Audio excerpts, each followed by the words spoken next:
It's only 7 people, right? Yeah. Not bad, not bad.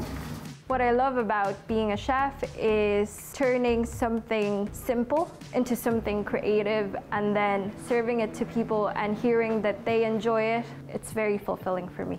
I recently found a book at home from when I was in primary school. I saw that I wrote down that I wanted to become a chef like my dad.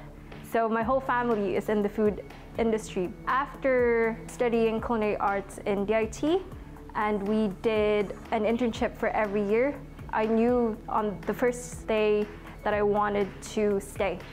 I wanted to keep working as the chef. I really enjoyed the creativity side of things, creating the dishes and all the produce that came in as well and what you can turn that into. The other thing I love about working as a chef is working with very talented and helpful team members.